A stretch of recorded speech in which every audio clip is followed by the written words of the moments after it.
Welcome to the deep dive. Today we're trying to look past, all the smoke of battle and the grand paintings to understand the lasting work of Napoleon Bonaparte. Exactly. We're focusing on the architect inside the general.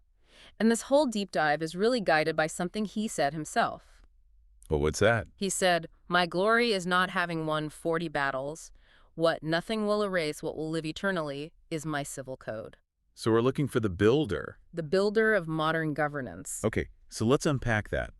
How does this determined outsider become the architect of modern France? He wasn't even, fully French to begin with. Not at all. Born Napoleon Bonaparte in Corsica, 1769, and he faced a lot of adversity early on. At military school in Brienne, he was just mocked relentlessly. Right, for his accent, his background. Yeah. That's where he got the nickname Payonnaise. Strong nose. Yeah, a really nasty nickname. But what's so fascinating here is how he channeled that. He didn't just get bitter, he got focused. Laser focused. Incredibly. He developed this intense self-discipline. I mean, for anyone looking for a lesson in just sheer will, he mastered a 3-year mathematics treatise, the famous Bezout, in just 10 months. And that grit, that translates directly into action. His rise wasn't just luck, it was engineered. Completely. His skill as an artillery officer at the Siege of Toulon in 1793, that's what got him promoted to general so quickly. But then he uses that military skill for political power, which is a key step. A huge step.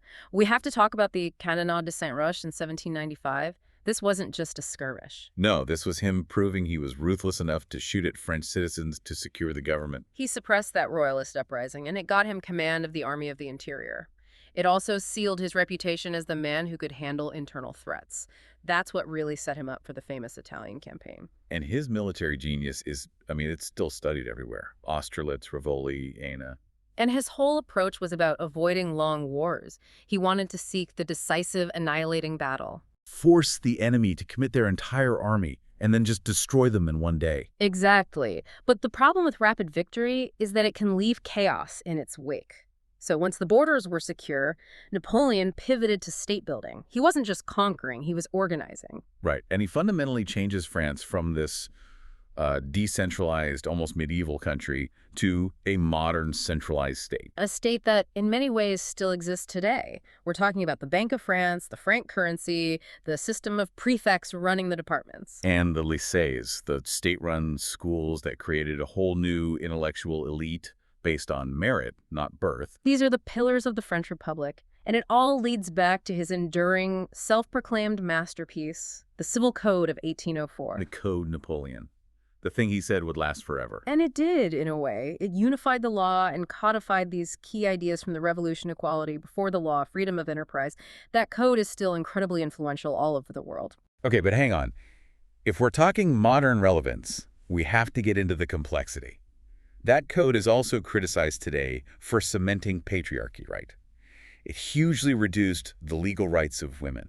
You're absolutely right to raise that. It's a massive contradiction. While it was deeply patriarchal, its importance at the time was in standardizing law for all male citizens, which was an unprecedented move away from feudal customs. So it provided a stable platform for a modern economy. A very stable one. That's why it was exported as far as Louisiana and Quebec. But that stability came at a horrific cost. And we have to talk about the darkest contradiction of all. The restoration of slavery. Yes. In 1802, he brought back slavery in the colonies for economic reasons, completely reversing the earlier abolition. It's the ultimate hypocrisy. You're exporting liberty across Europe while reinstituting chattel slavery to fund your empire. It just shows you where his real priority was. It wasn't about the purity of ideals, it was about power. So we have Napoleon, the determined outsider, the ruthless operator, and the institutional founder who saw the code as his eternal legacy, warts and all. And considering his entire life, the constant wars, the millions dead, the final defeat at Waterloo, it leaves you with a pretty stark question. If his lasting fame rests on a body of law, was the entire violent spectacle of his life just a means to cement legal order? Is lasting legacy always built on a foundation of temporary, violent chaos? Something for you to chew on.